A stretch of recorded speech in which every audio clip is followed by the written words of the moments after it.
musicien qui emmène les enfants en stage cette semaine. C'est un stage tout à fait particulier, c'est un stage fratrie où depuis 2010 nous accueillons les familles, les enfants des familles, que ce soit des enfants porteurs de handicap ou leurs frères et sœurs.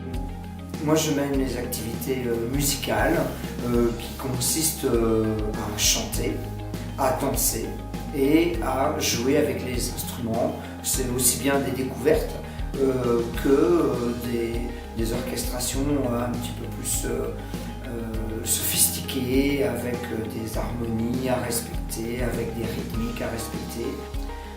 Lorsque l'atelier de musique commence, c'est vraiment chouette parce qu'on voit que je constate que les enfants sont attirés par la musique. Il y a des relations qui se font entre les enfants en jouant à la musique ou en dansant.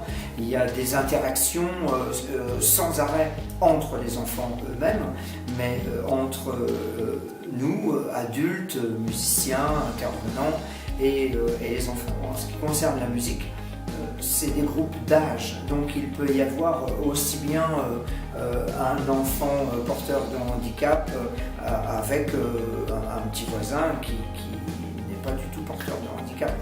C'est instinctif, c'est pas préparé et c'est par le biais de la musique que ces échanges se font.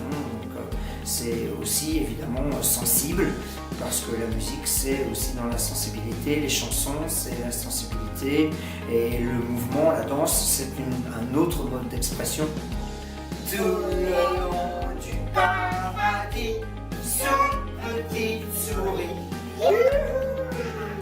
Donc je suis Odile, je suis institutrice primaire dans l'enseignement spécialisé. J'ai reçu une formation en art plastique et donc je suis animatrice en art plastique pour des stages. Alors ici ça fait je pense la 3e année que je donne les stages. Je donne donc la partie art plastique en sachant qu'on a à chaque fois un groupe de plus jeunes où là on va travailler plus tout ce qui est sensoriel. Donc les sens, que ce soit le goût, l'odorat, la vue bien sûr, le toucher. Et donc on va utiliser de la peinture, des matières en tout genre. J'ai toutes mes idées en vrac, tout le matériel qui est prêt, mais je réajuste chaque fois en fonction d'un jour à l'autre, mais même dans le moment de l'activité, en fonction de un moment un peu magique où l'enfant prend quelque chose, est vraiment fasciné, alors hop, on va continuer dans cette direction et explorer un petit peu plus. Il faut savoir que dans ces stages-ci, il ne faut pas arriver avec un objectif précis, une production précise, une œuvre d'art à réaliser absolument. C'est vraiment sur le moment même qu'on voit qu'est-ce qui donne, tiens, une couleur fascine plus qu'une autre, les mélanges tout d'un coup sur les mains, ça donne quelque chose. Et moi ce que j'adore ici, c'est justement le fait de venir avec des idées. Et puis ce sont les enfants qui nous donnent l'envie d'aller dans une direction ou dans une autre. Et ça, je trouve que c'est super riche. Accepter vraiment qu'il y ait des moments où certains enfants sortent de l'activité, ils sont juste observateurs ou juste dans l'ambiance, simplement, ou juste dans un moment de repos, dans leur bulle, et puis ils reviennent. Et donc, l'idée c'est toujours